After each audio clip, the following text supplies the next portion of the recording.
നമസ്കാരം, ഭാരത് ലൈവിലേക്ക് സ്വാഗതം.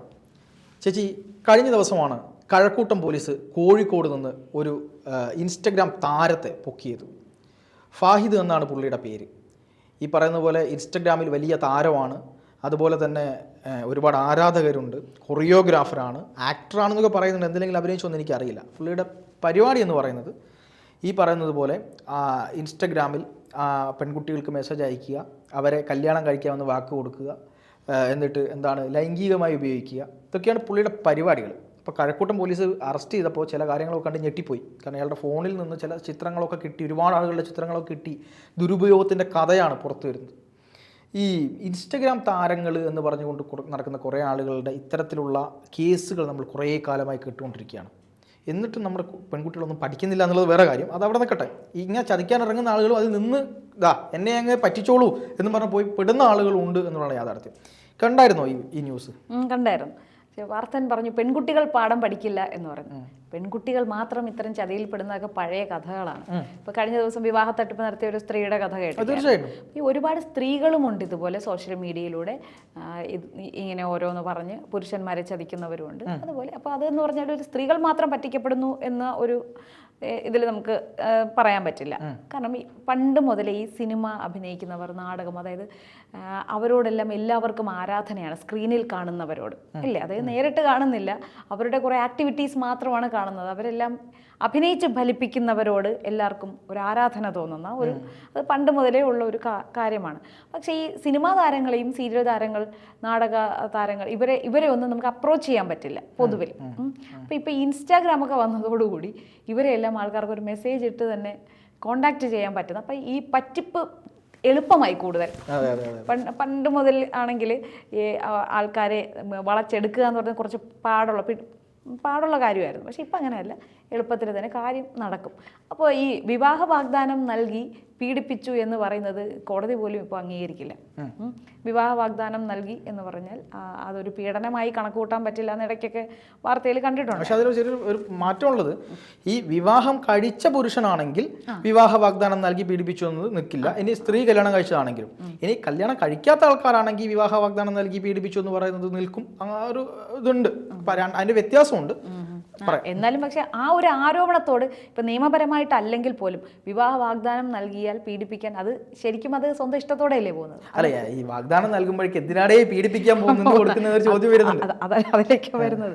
അപ്പൊ അങ്ങനെ ചെയ്തിട്ടുണ്ടെങ്കിൽ അത് രണ്ടുപേരുടെ സമ്മതത്തോടു കൂടിയാണ് അതിനെ അങ്ങ് കളയുക, അത്രേ ഉള്ളൂ. അല്ലാതെ ആ ഒരു പോയിന്റിൽ പിടിച്ചു നിൽക്കേണ്ട ആവശ്യമില്ല. വിവാഹ വാഗ്ദാനം നൽകി പീഡിപ്പിച്ചു എന്ന് പറഞ്ഞാൽ. മറ്റൊന്ന് ഈ പറ്റിപ്പ്, ചതിക്കുന്നത്, ഇത് എപ്പോഴും നമ്മൾ അലേർട്ടായിരിക്കുക. ഇപ്പോൾ ഈ വിവാഹ വാഗ്ദാനത്തിൽ പീഡിപ്പിക്കുന്നത് ഉപരി സാമ്പത്തിക തട്ടിപ്പുകൾ സോഷ്യൽ മീഡിയ ഉപയോഗിച്ചിട്ടുള്ളത്. ഇതിപ്പോൾ ഇൻസ്റ്റാഗ്രാം മാത്രമല്ല, Instagram, Facebook, matrimonial site, dating ആപ്പുകൾ, ഇങ്ങനെ ഒരുപാട് ഈ സോഷ്യൽ മീഡിയ ഉപയോഗിക്കുമ്പോൾ അതിന് ആണായാലും പെണ്ണായാലും ശരി, ഉപയോഗിക്കുമ്പോൾ വളരെയധികം ശ്രദ്ധയോടെ നമ്മൾ എങ്ങനെയാണ് അവരെ ഡീൽ ചെയ്യുന്നത്, അവർ നമ്മളെ എങ്ങനെ ഡീൽ ചെയ്യുന്നു എന്നതിനെക്കുറിച്ച് അലേർട്ടായിരിക്കുക. അതിൽ നമ്മൾ ഇമോഷണൽ ഇൻവെസ്റ്റ്മെൻറ്റ് നടത്താതിരിക്കുക എന്നുള്ളതാണ് ഒരു മെയിൻ പോയിന്റ്.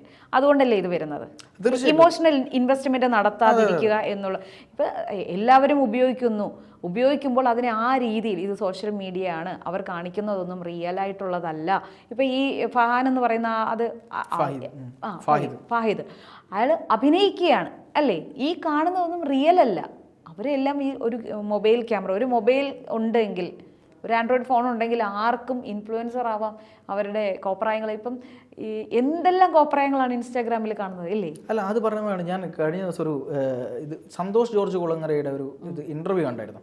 അതിൽ അവതാരികയായിട്ടുള്ള മീര ചോദിക്കുന്ന ഒരു ചോദ്യമുണ്ട്. അതായത് ഈ ഇൻഫ്ലുവേഴ്സ് കൂടി വരികയാണ് കേരളത്തിൽ, ചറപറം ഇൻഫ്ലുവേഴ്സേഴ്സ് ആണ്. അപ്പോൾ ഇങ്ങനെ ഇതിൽ കൂടി വരുമ്പോൾ ഒരു നല്ല പ്രവണതയല്ലല്ലോ എന്ന് ചോദിക്കുമ്പോൾ സന്തോഷ് ജോർജ് കുളങ്ങര പറഞ്ഞൊരു കാര്യമുണ്ട്. നിങ്ങൾ എന്തിനാണ് ഇവരെയൊക്കെ ഈ ഇൻഫ്ലുവൻസേഴ്സ് ആയിട്ട് കാണുന്നത് എന്ന് ചോദ്യമുണ്ട്. അത് നമ്മൾ ചാർത്തി കൊടുക്കുകയാണ് ഇവരെ. എന്ത് പറയുന്ന ആളുകൾക്കും ഒരു 5ന്റെ വിവരം ഇല്ലാത്ത ആൾ പോലും എന്തെങ്കിലുമൊക്കെ ഒരു റീലിട്ട് ഒന്ന് ഫേമസ് ആയി കഴിഞ്ഞാൽ അവർ ഭയങ്കര എന്തോ ഇൻഫ്ലുവൻസർ ആണ് എന്ന രീതിയിൽ നമ്മളങ്ങ് ചാർത്തി കൊടുക്കുകയാണ്. പക്ഷേ ഇപ്പം എനിക്ക് തോന്നുന്നു കുറച്ചും കൂടെ സമൂഹം ശ്രദ്ധിക്കുന്നുണ്ട്.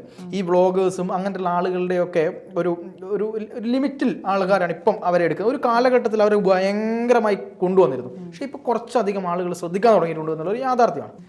അപ്പോൾ അത്തരത്തിലുള്ള ഇൻഫ്ലുവൻസ് എന്ന് പറഞ്ഞ് നിൽക്കുന്ന ആൾക്കാർ ഇവിടെ ഉണ്ട് എന്നതാണ് ഒരു യാഥാർത്ഥ്യം. ഇതിൽ പോയി കുരുങ്ങാൻ വേണ്ടി നിൽക്കുന്ന ഒരുപാട് ആളുകളുണ്ട്. അതാണോ പെണ്ണോ ആയിക്കോട്ടെ, ഇങ്ങനെ കുരുങ്ങാൻ നിൽക്കുന്ന ആൾക്കാരുണ്ട്. ഇപ്പം ഈ ഫാഹിദിൻ്റെ കേസ് തന്നെ എടുത്താൽ കഴക്കൂട്ടം സ്വദേശിയായിട്ടുള്ള ഒരു IT ജോലി ചെയ്യുന്ന, ഇപ്പം എനിക്ക് തോന്നുന്നു IT പാർക്കിലങ്ങനെ ജോലി ചെയ്യുന്ന ഒരാളാണ്. അപ്പം അവരെ പരിചയപ്പെട്ട ശേഷം കല്യാണം കഴിക്കാമെന്ന് പറയുന്നു. കല്യാണം കഴിക്കാമെന്ന് പറഞ്ഞ് ആദ്യം ഇയാൾ ചെയ്യുന്നത് ലൈംഗികപരമായി ഉപയോഗപ്പെടുത്തുക എന്നുള്ളതാണ്. അത് ആരാണ് ശ്രദ്ധിക്കേണ്ടതെന്ന് ചോദിച്ചാൽ മീൻസ് നമുക്ക് ഉത്തരം പറയാൻ പറ്റില്ല എന്താണ് സംഭവിച്ചത്. അത് അവിടെ നിൽക്കട്ടെ, മാറ്റി വെക്കാം. രണ്ടാമത് തന്നെ പരിപാടി ഏതെങ്കിലും തരത്തിൽ സാമ്പത്തികമായി ബെനിഫിറ്റ് ഉണ്ടാക്കുക. ഇപ്പം പണം വാങ്ങിയിട്ട് തിരിച്ചു കൊടുക്കാതിരിക്കുക. ഈ പെൺകുട്ടിയുടെ വാഹനം പോലും ഇയാൾ തട്ടിയെടുത്തു എന്നാണ് പറയുന്നത്. ഈ പെൺകുട്ടികളെ അപ്രോച്ച് ചെയ്യുമ്പോൾ അവരുടെ സ്വർണ്ണാഭരണങ്ങൾ ഉണ്ടാവുമല്ലോ, ആദ്യം എടുക്കാം. അതെ, ഇവർക്ക് കിട്ടുന്ന സാലറി, ഇവരുടെ ഇപ്പോൾ IT ഫീൽഡിലൊക്കെ വർക്ക് ചെയ്യുന്ന ആൾക്കാർക്ക് അത്യാവശ്യം നല്ല പൈസ ഉണ്ടാവും. അപ്പോൾ അങ്ങനെയുള്ള ആളുകളെ ടാർഗറ്റ് ചെയ്തിട്ടാണ് ഇത്തരം ആളുകൾ കാര്യങ്ങൾ ചെയ്യുന്നത്. അപ്പോഴാണ് പോലീസ് കോഴിക്കോട് പോയിട്ട് ഇയാളെ അറസ്റ്റ് ചെയ്യുന്നു. അറസ്റ്റ് ചെയ്ത് ഫോൺ പരിശോധിച്ചപ്പോഴാണ് മനസ്സിലാവുന്നത് ഇത് ഈ ഒരു പെൺകുട്ടിയുടെ മാത്രം കഥയല്ല. കാരണം ഒരുപാട് പെൺകുട്ടികളുടെ ചിത്രങ്ങൾ ഈ ഫോണിൽ ഉണ്ടായിരുന്നു എന്നുള്ളതാണ് മനസ്സിലാക്കുന്നത്. എങ്ങനെയാണ് ഇത്രയധികം ചിത്രങ്ങൾ ഇയാൾക്ക് കിട്ടുന്നത്? ഇതൊരു ചോദ്യമല്ലേ? അത് കാണാൻ കുറച്ച് ഗ്ലാമറസ് ആയിട്ട് ഇരിപ്പുണ്ട്. ഈ പെൺകുട്ടികളെല്ലാം ഈ ഗ്ലാമറസ് ആയിട്ടുള്ള ആൾക്കാരെ കാണുമ്പോൾ ഇപ്പം ഫിൽറ്റർ ഉണ്ട് എന്നുള്ള കാര്യം ഇവർക്ക് അറിയില്ലേ?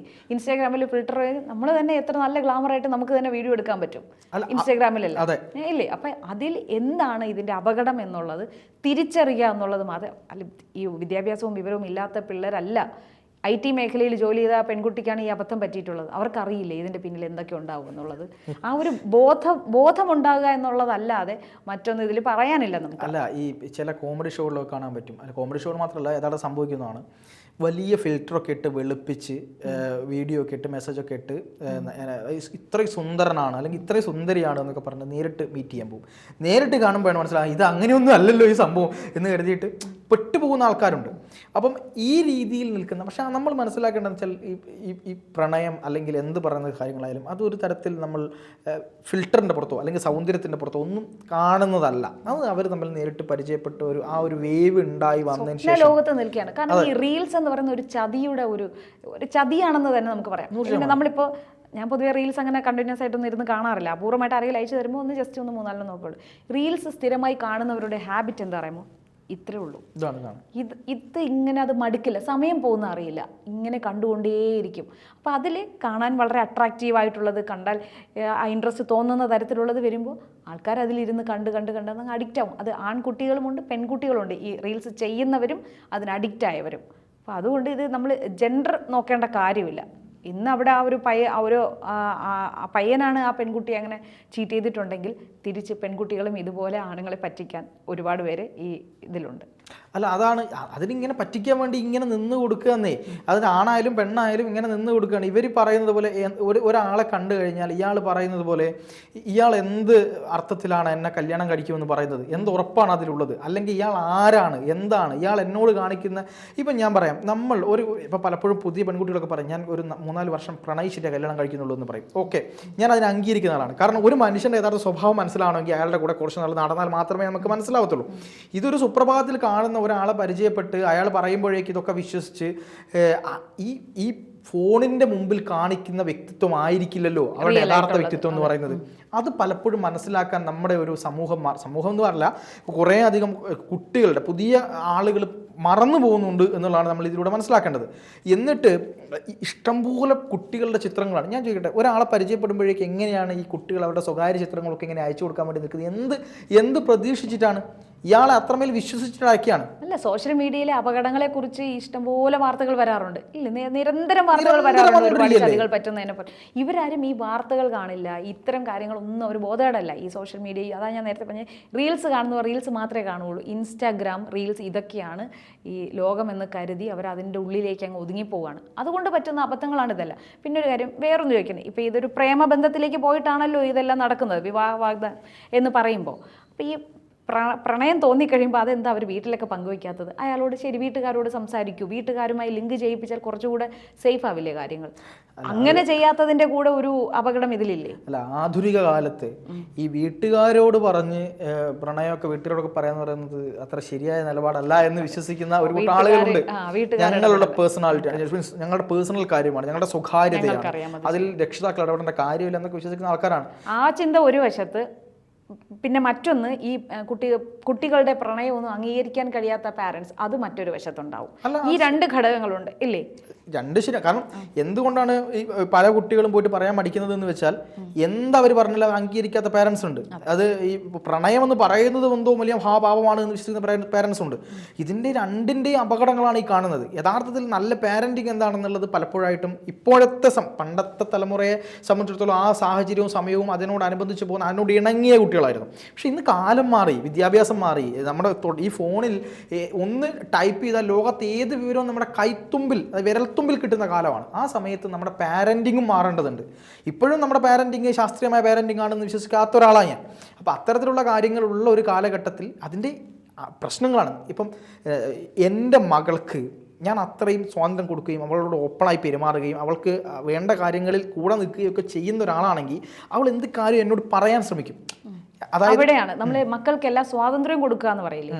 സ്വാതന്ത്ര്യം കൊടുക്കുക എന്ന് പറഞ്ഞാൽ അവരുടെ ജീവിതത്തിലുണ്ടെന്ന എല്ലാ കാര്യങ്ങളും നമ്മളോട് ഡിസ്കസ് ചെയ്യുക, അതിനുള്ളൊരു സ്പേസ് അവിടെ ഉണ്ടാക്കുക എന്നുള്ളതാണ് ഈ സ്വാതന്ത്ര്യം. അല്ലാതെ ഒരു ഫോൺ വാങ്ങി കൊടുത്തിട്ട് അവരെന്തോ ചെയ്തോട്ടെ എന്ന് ചില പിള്ളേരുടെ ശല്യം ഒഴിവാക്കാൻ വേണ്ടി ഫോൺ കൊടുത്തങ്ങ് മാറ്റിയിരുത്തില്ലേ, ആ പരിപാടിയല്ല.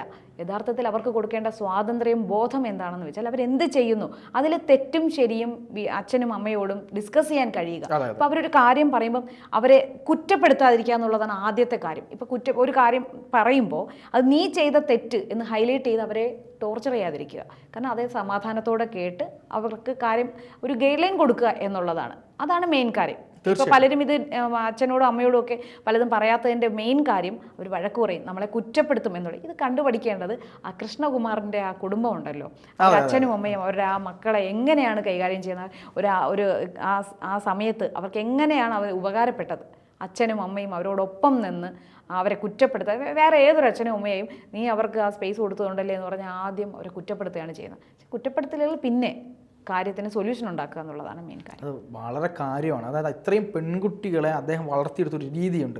പറയുന്നുണ്ട്, എൻ്റെ പെൺമക്കൾ ജോലിക്ക് പോകുന്നതുകൊണ്ടാണ് ഞാൻ എൻ്റെ കുടുംബം മുന്നോട്ട് പോകുന്നത്, അതുകൊണ്ട് ഞാൻ അതിൽ അഭിമാനമാണ് എനിക്ക് എന്ന് പറയുന്നത്. കാരണം അങ്ങനെ വളർത്തണം. അതായത് അഹാന ആയിക്കോട്ടെ, അതിലെല്ലാ ആളുകൾക്കും വേണ്ടത്ര ഫ്രീഡം ഉണ്ട്. ഒന്ന്, എല്ലാവരും സെലിബ്രിറ്റികളാണ്, അവർക്ക് സ്വന്തം കാലിൽ നിൽക്കാനുള്ള കേപ്പബിലിറ്റി ഉണ്ട്, അവർക്ക് അവരുടെ വരണം തീരുമാനിക്കാനുള്ള പിന്നെ സ്വാതന്ത്ര്യം കൊടുത്തിട്ടുണ്ട്, എല്ലാം ഉണ്ട്. ഒപ്പം അവരുടെ പ്രശ്നങ്ങളിൽ, പ്രതിസന്ധികളിൽ അവർക്ക് ഉപദേശങ്ങൾ കൊടുക്കുകയും അവരോടൊപ്പം നിൽക്കുകയും തെറ്റാണെന്ന് പറഞ്ഞു കൊടുക്കുകയും ചെയ്യുന്ന ഒരു അച്ഛൻ. സോഷ്യൽ മീഡിയയിൽ വിരകുന്നവരാണ്. അതെ, അതാണ് യഥാർത്ഥ ഫാമിലി എന്ന് പറയുന്നത്. അല്ലാതെ ഈ കയറൂരി വിടുക എന്നുള്ളതിനെക്കാട്ട് അപ്പുറത്തേക്ക് നമ്മൾ സ്പേസ് കൊടുക്കുക എന്നുള്ളിടത്താണ് ഏറ്റവും വലിയ കാര്യമുള്ളത്. എന്തായാലും ഈ പണ്ട് മീശ വിനീത് എന്ന് പറഞ്ഞൊരു ഇൻസ്റ്റഗ്രാം താരം ഉണ്ടായിരുന്നു. ആ പുള്ളിക്കാരൻ ഇതുപോലെ പെട്ടതിൻ്റെ വാർത്ത വലിയ രീതിയിൽ നമ്മളൊക്കെ പങ്കുവെച്ചതാണ്. ഒരുപാട് ഇൻഫ്ലുവൻസസ് എന്ന് പറഞ്ഞ് നടക്കുന്ന ആൾക്കാർക്കെതിരെയും പ്രശ്നങ്ങൾ ഉണ്ടായിട്ടുണ്ട്. എന്നാലും നമ്മുടെ ഈ തലമുറ ഇതൊന്നും കണ്ട് പഠിക്കത്തില്ല എന്നുള്ളതാണ് ഏറ്റവും വലിയ കാര്യം. എന്തായാലും ഈ ഫാഹിദിനെ അറസ്റ്റ് ചെയ്തിട്ടുണ്ട്. ഇത്തരത്തിലുള്ള ആളുകൾ ഇനിയും പതുങ്ങിയിരിക്കുന്നുണ്ടാവും എന്നുള്ളത് തന്നെയാണ്. ആരും നല്ലവരൊന്നുമല്ല, പക്ഷേ എങ്കിൽ പോലും ഇത്തരത്തിലുള്ള തട്ടിപ്പുകൾ നടത്തുമ്പോൾ നമ്മളൊന്ന് ശ്രദ്ധിക്കുക.